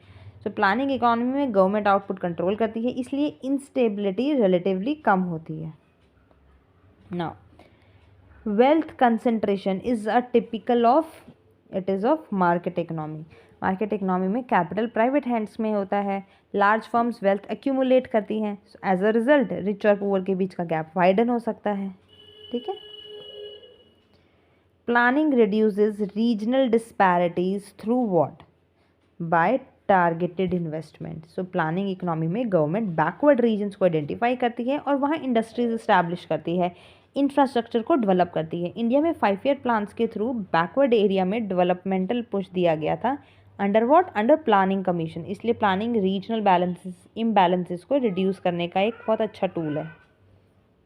Now freedom of enterprise is restricted in planning system. Freedom of enterprise का मतलब है बिजनेस स्टार्ट करने की फ्रीडम, प्रोडक्शन डिसाइड करने की फ्रीडम, प्राइस डिसाइड करने की फ्रीडम। सो मार्केट सिस्टम में प्राइवेट ओनरशिप होती है, मकसद इनका प्रॉफिट कमाना होता है, एंट्री एग्जिट फ्री होती है। लेकिन प्लानिंग सिस्टम में गवर्नमेंट डिसाइड करेगी कि क्या प्रोड्यूस होगा, कौन प्रोड्यूस करेगा, कितना प्रोड्यूस होगा, इसलिए फ्रीडम रिस्ट्रिक्टेड होती है। ठीक है, इसलिए सही आंसर आपका ऑप्शन नंबर बी रहेगा। नाउ ओवर सेंट्रलाइजेशन में causes what? It cause delay in decision making. देखो, ओवर सेंट्रलाइजेशन का मतलब होता है कि सारे डिसीजन टॉप अथॉरिटी ले। इसका रिजल्ट क्या होगा कि अप्रूवल प्रोसेस स्लो हो जाएगा, ब्यूरोक्रेटिक डिलेज होंगे और जो लोकल नीड्स हैं वो इग्नोर हो सकती हैं। इसलिए डिसीजन मेकिंग में डिले कॉमन प्रॉब्लम होती है। प्लानिंग एरा में इंडिया में लाइसेंसिंग सिस्टम में अप्रूवल्स काफ़ी टाइम लेते थे अंडर प्लानिंग कमीशन। ठीक है, now mixed economy attempts to balances what? It balance profit and welfare. Mixed economy क्या करती है? प्राइवेट सेक्टर को अलाउ करती है प्रॉफिट मोटिव रखो, पब्लिक सेक्टर को मेंटेन करती है सोशल वेलफेयर के लिए। सो इंडिया का इकोनॉमिक मॉडल इंडिपेंडेंस के बाद मिक्स्ड इकोनॉमी था, मतलब कैपिटलिज्म के फीचर भी थे और सोशलिज्म के फीचर भी थे, दोनों चल रहे थे। Social security measures are emphasised more in, it is emphasised in planning economy. Social security measure जैसे pension, unemployment benefit, free education, public health care, ये प्लानिंग इकोनॉमी में गवर्नमेंट एक्टिवली वेलफेयर स्कीम्स को इम्प्लीमेंट करती है। इनका objective होता है income inequality को रिड्यूस करना, बेसिक नीड को इंश्योर करना। ठीक है, planning reduces business cycles because government stabilise output. देखो, मार्केट इकोनॉमी में बूम, रिसेशन, अनएम्प्लॉयमेंट, इन्फ्लेशन, ये सिचुएशंस आते हैं, ये साइकिल्स बड़े कॉमन होते हैं। प्लानिंग इकोनॉमी में गवर्नमेंट क्या करती है? प्रोडक्शन को कंट्रोल करती है, इन्वेस्टमेंट को रेगुलेट करती है और डिमांड को स्टेबलाइज करती है, इसलिए आउटपुट फ्लक्चुएशंस थोड़े कम होते हैं। Okay, now question number 46, private sector dominance it's characteristic of market economy. देखो, सबसे पहले कंसेप्ट क्लियर करो। मार्केट इकोनॉमी का बेस होता है private ownership, profit motive, free competition and price mechanism. इस सिस्टम में मेजॉरिटी इंडस्ट्रीज, फैक्ट्री, सर्विसेज सब प्राइवेट हैंड्स में होती हैं। गवर्नमेंट का रोल लिमिटेड होता है, सिर्फ रेगुलेशन तक, इसलिए प्राइवेट सेक्टर डोमिनेंस जो है वो मार्केट इकोनॉमी में इस्टेब्लिश होती है। Okay, now resource wastage due to advertising is most common in, it is common in market economy. सोचो, जब कंपटीशन हाई होता है तो क्या होता है? मार्केट इकोनॉमी में मल्टीपल फर्म्स होती हैं, सेम टाइप के प्रोडक्ट्स बेचती हैं, कस्टमर को अट्रैक्ट करने की रेस होती है। उसका रिजल्ट क्या होता है? वो खूब सारी एडवर्टीजिंग करती हैं। कभी कभी इतनी एडवर्टीजमेंट होती है कि सेम प्रोडक्ट का सिर्फ पैकेजिंग चेंज होता है, ब्रांडिंग वॉर्स होती हैं और सेलिब्रिटी एंडोर्समेंट होती हैं। इकोनॉमिस्ट कहते हैं नॉन प्राइस कंपटीशन इसको। कभी कभी वेस्टफुल एक्सपेंडिचर भी होता है। सो प्लानिंग कम इकोनॉमी में कंपटीशन ही नहीं होता है, तो एडवर्टीजमेंट का खर्चा भी मिनिमल होता है। ठीक है, नाउ क्वेश्चन नंबर 48, इसमें हमें पूछ रहे हैं equality is prioritised over efficiency and this is done in planning economy. ये बहुत ही इंपॉर्टेंट क्वेश्चन है। मार्केट इकोनॉमी का मेन फोकस होता है एफिशिएंसी और प्रॉफिट मैक्सिमाइजेशन, पर प्लानिंग इकोनॉमी का मेन एम होता है social justice, income equality and welfare. So planning system में गवर्नमेंट क्या ट्राई करती है? वेल्थ को रीडिस्ट्रीब्यूट करना, प्रोग्रेसिव टैक्सेशन की तरफ जाना, सब्सिडीज़ ज़्यादा से ज़्यादा देना, पब्लिक सर्विसेज करना। एफिशिएंसी थोड़ी कॉम्प्रोमाइज़ हो सकती है, पर ऑब्जेक्टिव होता है कि बराबर का अधिकार सबको मिले। ठीक है, so this will be the correct answer. 49 में बोल रहे हैं decentralize decision making is a feature of, it is a feature of market economy. Market economy में डिसीजन कौन लेता है? कंज्यूमर डिसाइड करता है डिमांड को, प्रोड्यूसर डिसाइड करता है सप्लाई को और प्राइस मैकेनिज्म कोऑर्डिनेट कर देती है इन दोनों को। सो गवर्नमेंट सेंट्रल अथॉरिटी से डिसीजन नहीं आते हैं, इसे कहते हैं डिसेंट्रलाइज डिसीजन मेकिंग। हर फर्म अपना डिसीजन खुद लेती है, हर कंज्यूमर अपनी चॉइस खुद करता है। ठीक है, Now, the last question of today's marathon. The major challenge of market economy is what? So, market economy का major challenge क्या है? Inequality and market failure. Market economy के एडवांटेजेस होते हैं innovation, growth, efficiency, consumer choice, लेकिन problems क्या होती हैं? इनकम इनइक्वालिटी, रिचर हो रहा है, पुअरर हो रहा है, वेल्थ कंसंट्रेशन हो रही है। मार्केट फेलियर है, मतलब पब्लिक गुड्स अंडर प्रोवाइडेड रह रहे हैं। एक्सटर्नलिटीज जैसे पोल्यूशन बहुत है, मोनोपोली की पावर है, इन्फॉर्मेटरी असिमेट्री है, प्राइस मैकेनिज्म हर जगह परफेक्ट काम नहीं करता। इसलिए इकोनॉमिस्ट कहते हैं कि मार्केट इकोनॉमी एफिशिएंट तो है पर परफेक्टली फेयर नहीं है। So this will be the correct answer. All right, so by this we come to an end to this video. अब कोई डाउट या कोई स्पेसिफिक टॉपिक डिस्कशन आप चाहते हो तो मुझे कमेंट करके बता दो, and we will meet in next marathon class with some new topics. Till then, take care and happy learning. Okay, bye bye.